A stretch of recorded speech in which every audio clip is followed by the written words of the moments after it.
공매도 세력의 가장 큰 무기가 무제한 무차익 공매도거든요. 무기한 그 공매도 제한 같은 경우가 앞으로 이제 그 대차 거래를 할 때 그 상환 기간에 대해서 규정이 개정이 됐는데, 앞으로 이제 3개월 단위, 만기가 이제 3개월 단위입니다. 11월부터 시장 조성자와 그리고 유동성 공급자들은 그 공매도를 위해서 대차 거래를 할 때 거래 목적을 표시를 하고요. 그리고 대차 거래하는 경우에 90일 단위로 연장을 해야 합니다. 연장을 하더라도 1년 안에는 대차 거래를 상환해야 한다라고.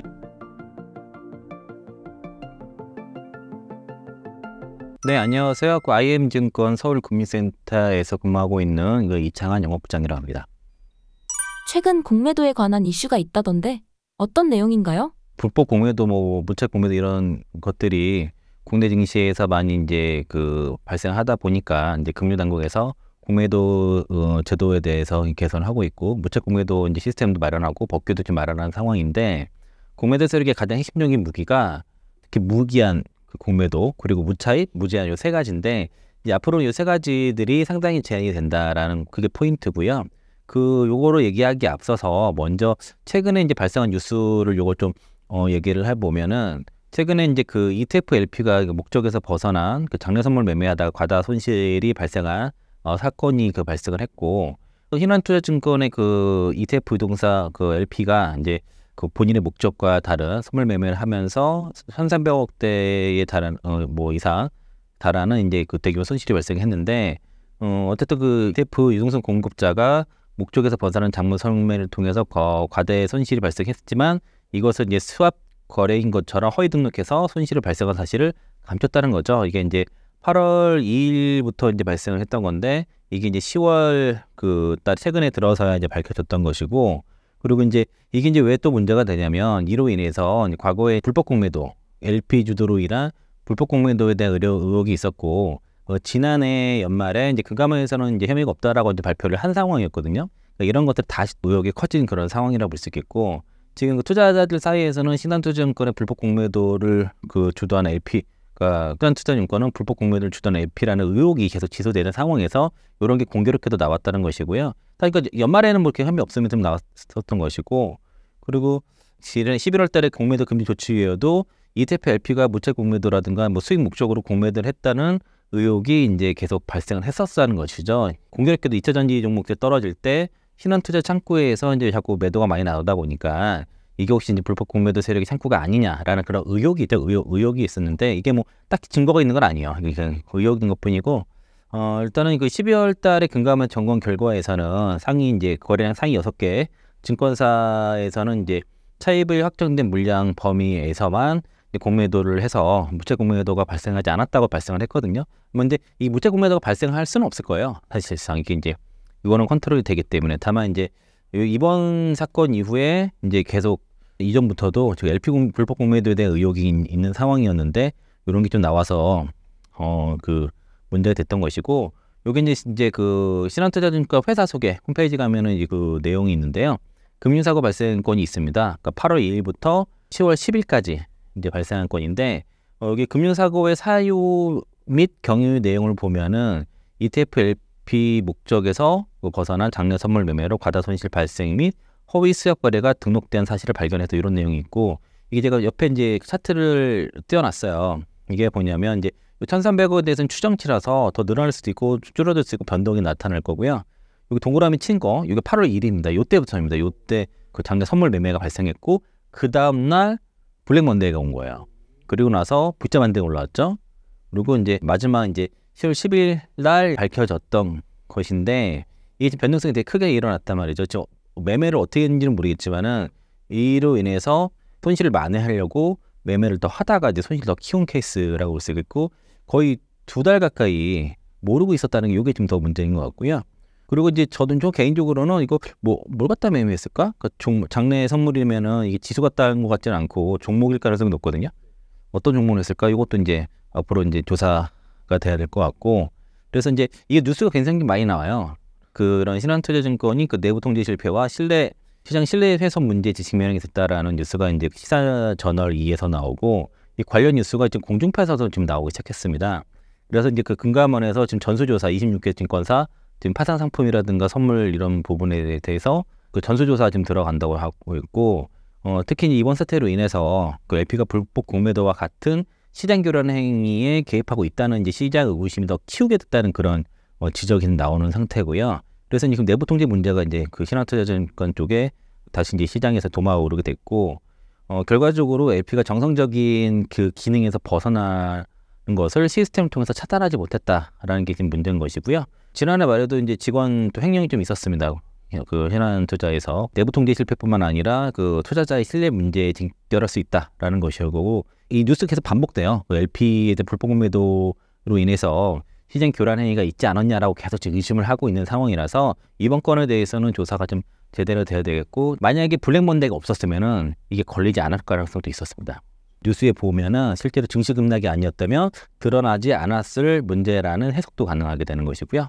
그 이번 사태로 LP가 유동성 공급이라는 목적에 맞지 않는 자금 운용을 할 수 있다는 점도 드러난 것입니다. 그러면 이전부터 LP가 목적에 맞지 않는 운영을 그동안 해온 것이 아니냐라는 의구심도 있기 때문에 이전 건은 이제 지금 와서 뒤져도 찾기는 어려울 겁니다. 그런 것들이 앞으로도 이제 그러면은 목적에서 LP 목적 벗어난 매매를 적극적으로 할 수 없게끔 그런 것으로 시스템을 더 강화해야 될 것 같고요. 그동안 이제 LP가 시장 교량 행위가 없다고 계속 했던 것들이 그런 주장이 사실상 신뢰의 금이 같다라고 볼 수 있겠고, 그리고 더 큰 거는 문제는 이 과정에서 이거를 감췄다는 겁니다. 손실을 감추기 위해서 수억거를 그 등록을 했다는 것이고요. 그러니까 그 손실이 발생했으면 바로 보고를 했어야 되는데 이를 지금 2달 동안 감췄다는 거예요. 그래서 이번 사건은 해당 부서의 그 일부 실무자가 LP 업무하는 무관에게 보유한 유동성을 바탕으로 장내 선물 매매를 하다가 발생을 한 것이고, 그리고 급변동 장소에서 레버리지를 그 일으켜서 매매하다가 제대로 대응을 못하며 손실이 발생한 것으로 이제 추정이 되는데, 그날 하루에 코스피가 10%, 코스닥이 12% 급락하는 과정에서 변동성이 엄청 컸거든요. 이게 지금 대응을 못한 것으로 보여지고, 코스피 200 선물 같은 경우에는 레버리지 효과가 7배입니다. 현물 7배짜리라서. 그래서 이제 요게 좀 대응을 못했던 걸로 보여지고요. 그리고 이제 금융 전문가들은 좀 다소 이해할 수 없다. 왜냐하면 이제 그 선물 델타, 그 델타만으로 1,000억이 넘는 손실이 발생하는 거는 지금 현 시스템 상에서는 좀 불가능하다라고 봤을 때는 방향을 잡은 거예요. 한쪽 방향으로. 상방이든 하방이든 간에 한쪽 방향으로 포지션을 잡고 매매하다가 이제 블랙먼데이 사태에 말려 들어가지고 손실이 이제 크게 난 것이고, 그리고 이제 이 해당 건을 스왑했지라고 하면서 허위 보고한 후에 손실을 복구하면서 포지션을 계속 잡다가 손실이 더 커진 거죠. 급반등, 그러니까 하방 위아래 급반등이 있으니까 그렇다고 보시면 되겠고, 그리고 이제 보통 증권사가 맡은 그 ETF LP는 포지션 중립 포지션을 잡고선 스스로 수익을 추구하는 방향으로 운영하는 게 일반적인데, 이런 그 공격적인 포지션으로 인해서 정상에서 벗어난 손실을 발생하게 되면은 트레이더들이나 그 해당 부서는 즉각 정지를 시키거든요. 그런데 이번 사건 그렇지 않았다는 게 좀 의심이 된다는 거죠. 요거는 아마 뭐 조사가 뭐 잘 이루어져야 될 거라서 보여지고, 요거랑 별도로 운용사와 증권사 간의 주식 대여 담합 의혹이 이제 그 뉴스에서 보도가 됐거든요. 그 10월 4일자인데, 운용사들이 ETF로 보유한 주식을 헐값으로 대여해서 증권사와 운용사들의 담합 의혹이 커지고 있다라는 얘기고요. 이게 무슨 얘기냐면은 자산 운용사와 주관사 간의 주식 대여 그 수수료가 개인들한테 주는 것에 비해 현저히 낮다는 얘기고, 그 운용사가 그 ETF에 보유하고 있는 주식을 증권사에 싼 값을 빌려주는 대신 증권사가 운용사 ETF를 매수해주는 형태로 좀 담합이 있다라고 제가 의심을 하고 있습니다. 그 이유가 올해 상반기 자산 운용사들의 주식 대여 상위 10개 종목의 평균 연수수료가 0.028%인데 0.1도 안 되죠. 0.028입니다. 근데 같은 기간에 증권사 주식 대여금 상위 10개 종목의 평균 수수료는 1.25라서 운용사의 77배 수준입니다. 그러니까 77배 더 싸게 운용사들이 ETF가 증권사에다 주식을 대여를 해줬다는 것이고, 그러면은 그만큼 싼 주식을 빌려와서 공매도를 칠 수 있다는 거니까 이런 것들이 좀 문제가 있다고 볼 수 있겠고요. 삼성전자 같은 경우도 지금 그 자산 운용사들이 올해 상반기에 평균 0.028 수수료로 빌려줬는데, 같은 기간에 삼성전자 주식 대여 수수료가 0.16이니까 큰 거고, 그리고 이제 공매도 타깃이 되는 종목들의 수수료 차이가 훨씬 더 컸다는 겁니다. 특히 이제 에코프로비엔 같은 경우가 자산 운용사들의 그 대여 수수료가 0.035인데 증권사 평균 수수료는 1.31이었고, 그러면 이제 에코프로 대여 수수료는 운용사보다 지금 66배 높았고요. 포스코 인덱스는 199배 차이가 났다는 거죠. 그러니까 에코프로랑 에코프로 BM에 대해서 지금 자산 운용사들이 싸게 더 그 공매도 금지 구간에 자기는 칠 수 없으니까 이거를 공매도를 칠 수 있는 그 주체한테 싸게 수수료를 싸게 해서 지금 대여를 해줬다는 거죠. 사실. 그러면 이제 공매도를 치는 입장에서는 굉장히 싼 이자율에 주식을 빌려올 수 있으니까 좀 더 편하게 공매도를 필 수 있었던 것 같은 것이고 그래서 이제 운용사들은 펀드에 보유하고 있는 주식을 사실상 헐값에 좀 대여를 한 것이고요. 운용사와 증권사가 비슷한 수준으로 대여 수수료를 받게 되면은 해당 ETF의 자산에 수수료만큼 금액이 반영돼 가지고 그게 투자자 이익으로 돌아갈 수 있는데 그렇지 않다는 게 문제고요. 그러니까 운용사와 증권사 간에 ETF에 대한 그 담합이 있는 게 아니냐 의심을 얘기하는 그 기사가 나온 거고, 신규 ETF 상장을 위해서는 최소 70억 이상 판매를 해야 되는데 주식 주문 또는 주식 대여 수수료를 싸게 해주는 대신에 증권사가 LP로 참여해서 신규 ETF를 또 이제 매수해 주면서 서로 상부상하고 있다. 이런 이제 의혹입니다. 여기까지는 다 의혹이라고 볼 수 있겠고요. 뭐 한편에서는 이제 반대해서 얘기하는 거는 이제 어차피 주식 갖고 있으면은 이자가 나오는 거 아니니까 싸게라도 해주는 게 유리하다. 뭐 이렇게 주장하는 쪽도 있습니다. 이런 문제에 대해서도 사실 그동안 ETF가 LP 이동성 공급자라든가 시장 조성자들의 이제 불법 공매도가 있지 않냐 의혹이 있는 상황에서 실제로 그런 정황들이 좀 나타났다는 거고요. 뭐 이걸 가지고서 이제 불법 공매도가 있었다고 딱 전증짓기는 어렵지만은 자꾸 의혹이 생기는 사건들이 지금 벌어지고 있다라고 좀 볼 수 있겠습니다. 앞서 말씀드린 것처럼 공매도 세력의 가장 이제 큰 무기가 무기한 무채 공매도거든요. 그래서 이제 무기한 그 공매도 제한 같은 경우가 앞으로 이제 그 대차 거래를 할 때 그 상환 기간에 대해서 여기는 그 관련 이제 그 규정이 개정이 됐는데 앞으로 이제 그 3개월 단위 만기가 이제 3개월 단위입니다. 11월부터 그 시장 조성자와 그리고 유동성 공급자들은 그 공매도를 위해서 대차 거래를 할 때 거래 목적을 표시를 하고요. 그리고 대차 거래하는 경우에 90일 단위로 연장을 해야 합니다. 연장을 하더라도 1년 안에는 대차 거래를 상환해야 한다라고 이제 11월 달부터 이제 이게 시행된다고 지난 9월 23일에 그게 지금 발표가 됐고요. 9월 23일이 그때 저 발표를 하고선 2차 전지 종목들 중에서 공매도가 주로 많은 종목들 우리 코너에서도 한번 말씀 좀 전에 드렸었는데 그런 종목들이 이제 급반등이 좀 나왔던 그런 날이고 9월 26일에는 국회 본회의에 자본시장법 개정안이 통과가 됐습니다. 이게 이제 공매도 그 목적 대차 거래의 상환 기간 제한을 위한 법적 근거가 마련까지 된 거라서 이제 앞으로 시스템과 법적 근거가 같이 다 둘 다 마련되고 있고, 그리고 이제 금융투자협회도 그 증권사의 공매도 목적 대차 거래 중개 시에 상환 기간을 제한하는 모범 규정도 지금 개정을 마쳤고요.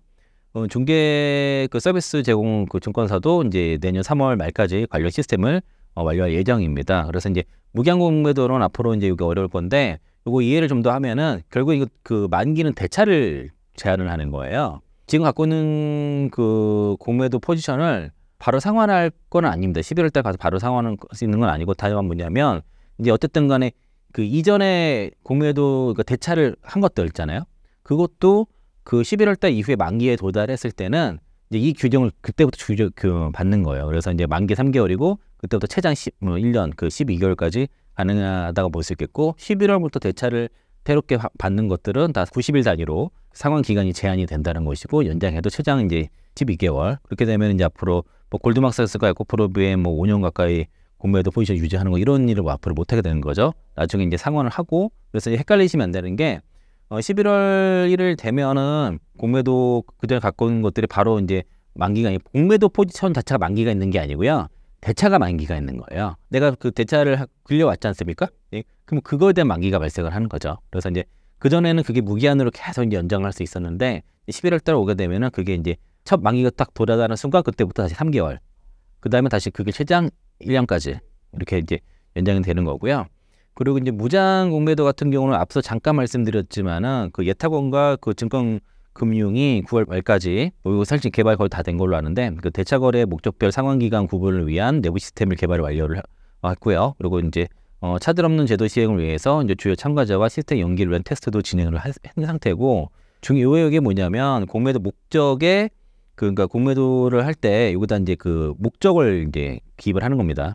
최장 그러면서 이제 12월까지 가는 건데, 그래서 그 공매도가 어떤 목적인지 여부를 메뉴에 입력하는 그런 메뉴를 신설을 할 거고요. 그전에는 이제 그 기존 시스템에는 목적을 따로 기입하는 란이 없었어요. 그래서 공매도 이외에 다른 목적의 물량까지 구분 없이 하다 보니까 실제로 공매도 목적으로 차입을 했는데도 불구하고 그렇지 않은 물량까지 가져오는 그런 사례도 지금 실제로 발생했었고, 그리고 이 때문에 앞서 불법 공매도를 한 일부 기관이 실시간 도중 공매도용 대차 잔고를 제자리로 관리 못해서 실수로 무차익 공매도를 했다라고 이제 그렇게 이제 주장하긴 하기 때문에 앞으로는 이제 여기다 그 목적을 딱 넣기 때문에 내가 공매도 목적으로 가져온 거 외에 추가적으로 더 하기는 시스템적으로 앞으로 불가능하다. 그래서 무제한 공매도도 좀 그 제한이 된다고 볼 수 있겠고요.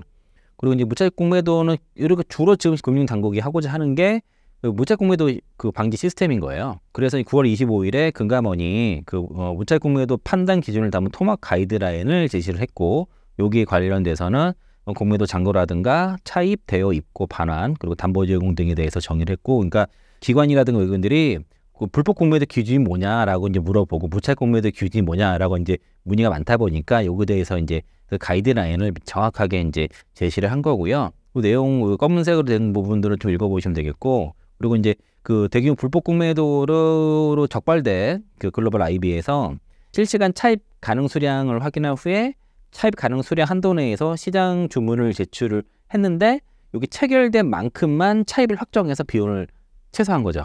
이런 사례가 있었습니다. 그러니까 이제 내가 이제 그 뭐 만주를 차입을 했으면 만주에 대해서 차입에 대한 이자를 비용을 내야 되잖아요. 근데 공매를 쳤는데 실제로 그 거래된 거는 뭐 1,000주만 됐다. 그러면은 1,000주만 그 차입을 한 거로 기록을 하는 거죠.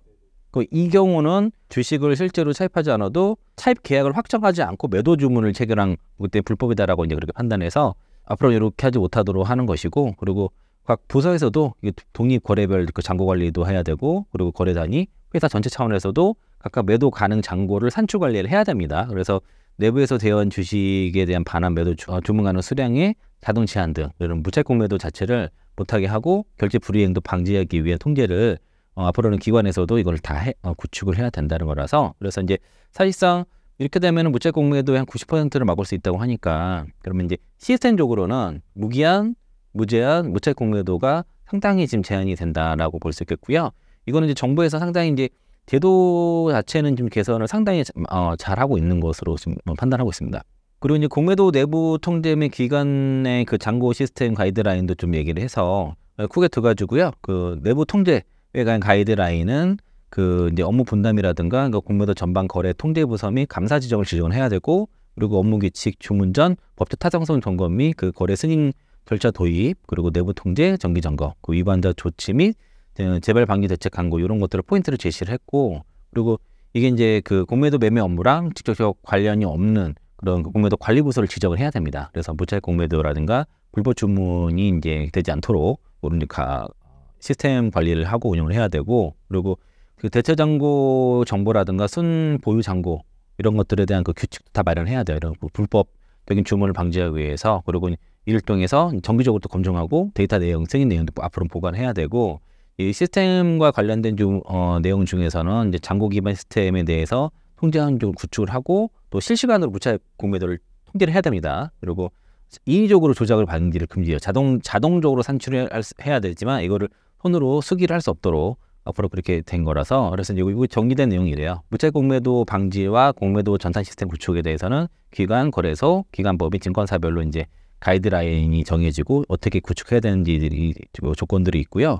그리고 이제 상환 기간은 이제 앞으로는 90일에서 최종 12개월, 그리고 담보 비율은 105% 이상인데 이게 좀 아쉬운 부분이 있고, 그리고 처벌과 제재도 상당히 강화가 됩니다. 그래서 벌금도 올리고 징역도 최대 무기징역까지 강화가 되고, 금융거래, 임원 서민 제한, 이제 계좌지급 정기 등의 이제 이런 거 도입이 되면서 무차익 공매도에서 일괄 그렇게 하겠다. 그래서 이제 실제로 이런 것들이 발생했을 때 무차익 공매도라든가 불법 공매도가 발생했을 때 처벌을 어떻게 하는지가 더 중요할 것 같아요. 근데 그동안은 제도가 있었지만은 처벌이 안 돼서 이게 처벌이 워낙 약하다 보니까 그거를 불법인지 알면서도 그걸 자행하는 경우들이 많이 있었는데, 앞으로는 이제 이게 처벌도 강화가 돼서 실제로 그거를 해야 된다고 볼 수 있겠고요. 오른쪽에 그 공매도 내부 총재 및 기관의 잔고 시스템 가이드라인에 대해서는 앞에 설명한 거에 대한 그 요약본이라고 보시면 되겠습니다.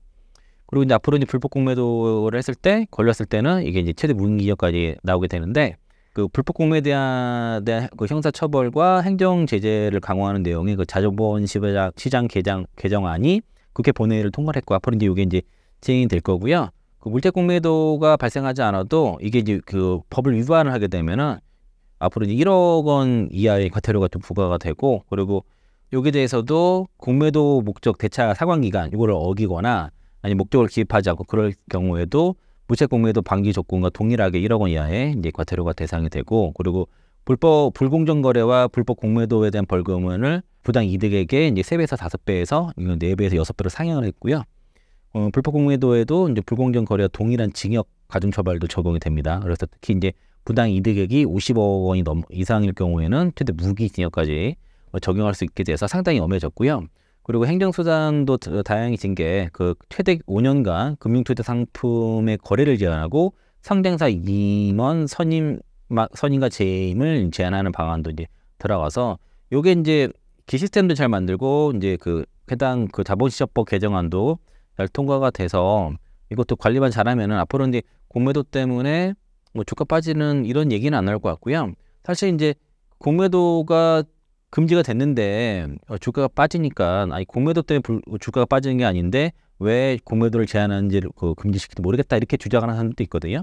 사실은 공매도 자체를 문제 삼는 게 아니라 그 공매도 그 제도 그 관련 이제 자본시장법의 어떤 미비로 인해서 이 안에서 이제 불법 공매도들이 자꾸 일어나고 실제로 그게 적발이 많이 됐다는 거잖아요. 무차익 공매도도 일어났고 여러 가지 불법 공매도들이 이행하는 것들을 앞으로 방지하고 그런 방지하는 시스템 만들어 놓고 나서 공매도를 재개를 하는 게 맞다라고 좀 보고요. 그냥 공매도 자체만을 가지고서 얘기하면 안 돼요. 그 안에 불법이 일어나는지 그렇지 않은지, 앞으로도 그런 불법 공매도가 발생하지 않도록 그 단속하는 게 중요한 것이고, 실제로 이제 그 투자자들은 지난해 이제 2차 전지 종목들이 막 이렇게 과도하게 하락한 것 중에 그런 불법 공매도가 있다라고 이제 보는 거거든요. 그래서 아직도 이제 해당 주요 2차 전지 종목들의 공매도 포지션이 아직도 많이 있기 때문에 이런 것들이 좀 개선되고 나서 좀 지켜보면 좋을 것 같고요. 그리고 이제 그 정부가 굉장히 적극적으로 그 무채 공매도 방지 시스템을 도입을 했습니다. 저도 이제 이 부분에서 기대를 혹시 이거 세계 국제지수 편입 때문에 이걸 때문에 좀 서두르지 않을까라도 기대를 좀 해봤었는데, 실제로 굉장히 빠르게 기대 이상으로 지금 공매도 제도 그 방지 시스템을 도입을 했고 또 관련 제도도 빠르게 만들었고요. 지난 10월 9일에 FTS 러셀 하반기 채권시장 국가분류에서 한국의 국고채가 세계 국제지수 편입이 됐거든요. 굉장히 큰 뉴스고, 그리고 이제 그 웹비라고 하는데 이게 그 세계 국제지수 이게 여기 이제 한국 비중이 2.2%고 그럼 실제로 내년 11월부터 분기 단위로 1년에 걸쳐 단기적으로 이루어질 예정이지만 좀 일정 부분 선반영이 좀 될 겁니다. 그래서 B의 추정 자금이 최대한 3조 정도 추정이 되는데 이거 3조 달러죠. 3조 달러 정도 되는데 우리나라로 이제 그 유입될 자금이 대략 560억 달러에서 670억 달러니까 최대한 89조 정도 되는 금액이라 볼 수 있겠고요. 그렇게 되면 이제 외국인 투자가 그 증가가 되기 때문에 그만큼 금리가 안정되고 투자자들의 저변과 확대와 그리고 외환수급, 특히 외환수급 개선이 상당히 중요한 것 같아요. 그래서 금리의 안정이라든가 아무래도 이제 앞으로 이제 국고채 발행이 많이 증가하게 되는데 그를 웹비 추정 자금이 들어와서 국채를 사주기 때문에 그만큼 국제시장의 수급과 금리가 안정에 기여할 수밖에 없습니다. 그러니까 지난해 연말에 한전채가 대규모로 나오다 보니까 거의 싹 쓸어갔어요. 시장의 그 유동성을. 오히려 이제 금리가 더 튀어 올라가고 높은 금리에도 자금 유도 못하는 그런 상황들도 벌어졌었고, 해외 공공 비중이 높은 특히 이제 그 국고채 시장에서 외국인 투자자들의 저변이 확대될 예정이고, 또 외환 수급 관리 이게 제일 중요한 것 같아요. 이제 국고채 투자를 위해서 원화 수요가 증가하면서 외환 시장의 수급에도 상당히 긍정적인 영향을 주기 때문에 이거는 이제 외화 자금 시장에서 상당히 숨통을 트이는 수급 개선 효과가 있을 것이고, 이런 이게 증시로도 연결이 앞으로는 좀 될 겁니다. 그래서 이제 웹비 편입으로 인해서 그 한국 자본시장 선진화에 대한 글로벌 투자자의 신뢰가 확대될 것으로 평가를 한다라고 하고, 그 향후에 그 정부의 재정 운영과 외환 시장에도 큰 도움이 될 것으로 기대가 된다고 해서 상당히 의미가 있는 요게 지금 세계 국제지수 편입이라 볼 수 있겠고요. 앞으로 이 부분에 대해서 우리나라가 상당히 좀 저도 좀 개인적으로 기대하고 있다라고 볼 수 있겠고요. 또 하나가 이제 정부가 이제 공매도 그 무채 공매도 제도를 적극적으로 한 이유 중에 하나가 이 FTS 관찰 대상국 지정을 피했다는 겁니다. 사실 이제 우리나라가 이제 공매도를 금지를 하면서 그 FTS로부터 그 관찰 대상국 지정에서 있다라고 좀 경고를 좀 받아왔었거든요. 그러다 보니까 이제 최근에 이제 9월 9일에 FTS의 그 러셀의 그 관찰 대상국 지정에 대한 위기가 있었거든요. 15년 만에 혹시라도 이제 선진 시장에서 강등되지 않겠냐라는 얘기가 있었는데 일단은 그걸 모면을 했습니다. 다만 그래서 이제 정부가 내년 3월 31일에 공매도를 지금 전면 재개를 해야 되는데 여기에 대해서 다시 이제 해야 된다는 숙제도 확인이 됐고, 그리고 만약 한국 증시가 선진지수에서 빠져버리게 되면은 여기 추정하는 그 홍콩과 유럽계 자금들의 자금 이탈이 상당히 있을 수 있었는데, 만약에 이게 지정됐었으면은 시장이 좀 급락할 뻔했어요. 그리고 2020년 3월에도 공매도 금지 방치, 그 공매도 금지를 유지할 경우에도 그 한국 증시가 그 선진 시장에서 제외될 수 있다라고 한번 서한을 받은 적이 있거든요. FTS로부터. 그래서 이번에도 마찬가지인 거고, 다만 이제 이번에 관찰 대상국에 올리지 않은 거는 정부가 지금 공매도 제도를 개선해서 내년 3월 말에 시행하겠다는 것들에 대해서는 지켜보겠다 의미라고 볼 수 있겠고, 실제로 러셀이 이렇게 얘기를 했습니다. 그러니까 공매도 금지는 내년 3월 30일까지 연장이 되는 것이고, 그 금융위는 공매도 불법 거래에 대해 더 가혹한 처벌을 도입하고 한국 거래소 관련 시스템을 구축할 것을 예고했다라고 하면서 이제 한국 정부의 노력을 언급을 했어요. 실제로 언급을 했기 때문에 이 일을 앞으로 이제 주고 보겠다는 것이고, 또 하나가 3월 31일에 공매도가 제기되는 이유, 이거 우리도 한번 전에 말씀드렸는데 월요일이잖아요. 예, 3월 31일이 월요일이에요. 월요일인 것도 있지만은 다름은 아니라 그 FTS 러셀의 다운 정례 시장 분류 시점이 내년 4월 8일입니다. 이 전에 해야 되는 거예요. 그래서 3월 31일이 됐다라고 저는 그렇게 보고 있습니다.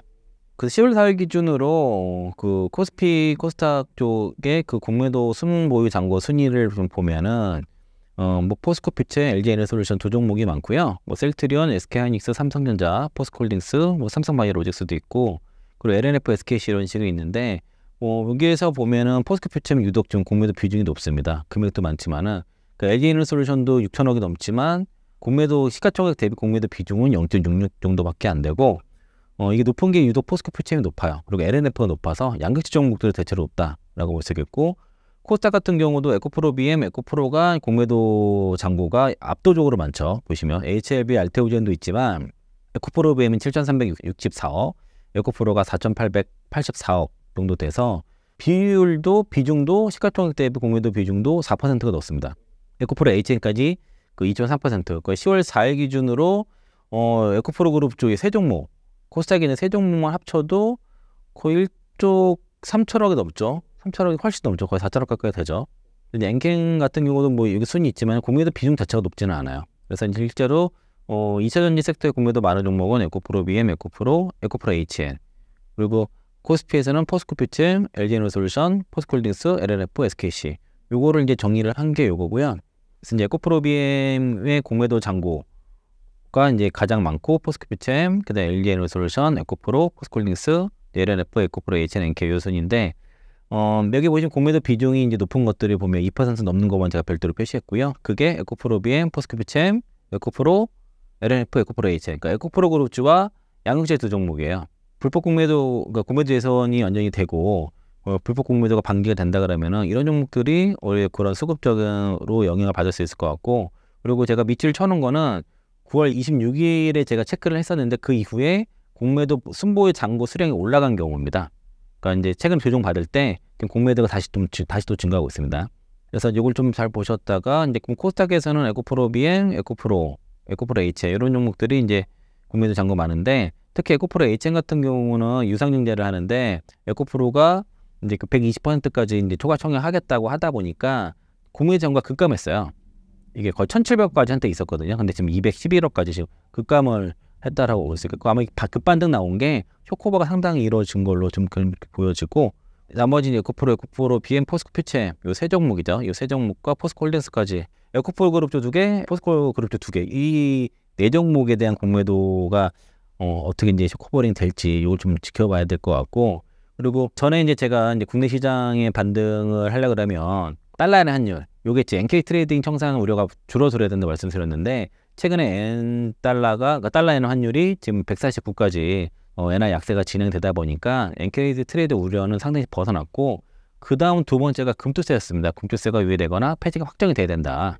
폐지가 확정돼야 된다 말았는데, 여지껏 오늘이 이제 보궐선거 날이에요. 오늘 8시까지인데 여지껏 지금 야당에서 금투세에 대해서 좀 결론을 내지 않았습니다. 오늘 같은 경우는 뭐 트럼프 리스크 이런 것들도 발생을 했고, 뭐 세금에 관세에 가는 것들도 있고, 간만에 이제 그 반도체 종목도 급락해서 그 영향도 있었고, 그리고 트럼프 당선 확률이 높다 보니까 뭐 이세 종목도 최근에 조정 받는 것도 그런 것도 있겠지만은 그 국내 시장의 유동성을 고갈시키고 그 근본적으로 발목을 잡고 있는 그 금투세가 폐지 확정이 되지 않고 있기 때문에 이게 지금 더 문제인 것 같습니다. 보궐선거 사전투표일 날 가능성을 얘기했지만 또 물 건너갔고, 또 이제 보궐선거 전에 결론을 내지 않을까 예상했지만 또 안 됐고, 그리고 이제 국정감사 이후에 하겠다, 10월달 이후에 하겠다고 또 얘기 나오고 있거든요. 모르겠습니다. 이렇게까지 끌어야 될 이유가 뭘까? 답답해요. 그러니까 그런 게 더 영향이 커요. 그리고 근데 특히 바이오 섹터 같은 경우에는 개인 투자자들보다 기관이라든가 외국인들에서 끌고 가는 종목들이 주로 있기 때문에 그래서 더 영향을 좀 덜 받는 편인데 2차 전지 섹터라든가 반도체 쪽은 개인 투자자들이 상당히 많이 들고 있거든요. 그러다 보니까 이 금투세 얘기가 나오면 둘이 같이 빠진 경우가 있어요. 그리고 오늘 국세청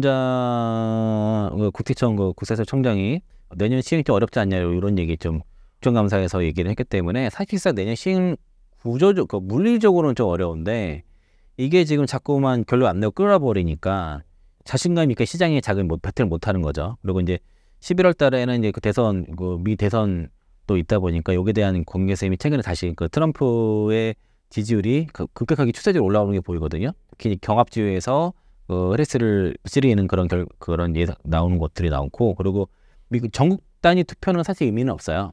전국 단위 지지율보다도 결국에는 여기는 다 한 주를 이기면 다 통째로 다 의석을 가져온 선거인단을 가져오는 구조이기 때문에 특히 경합주에서 누가 이제 앞서는 얘기 중요한데 최근에 이제 트럼프 위주로 그런 여론조사들이 좀 올라오는 게 나와서 다시 또 영향을 좀 받는 것 같은데, 다만 트럼프가 하더라도 그렇게 공언했던 연비 규제라든가 맨데이터라고 표현했던 그런 것들이라든가 그 위에 상위 EPA 일정 이런 것들이 쉽게 손댈 수 있는 게 아닙니다. 그게 이제 16개 주에서 연비 규제를 다 하고 있는데 그거를 손 대는 순간 다 소송돼요.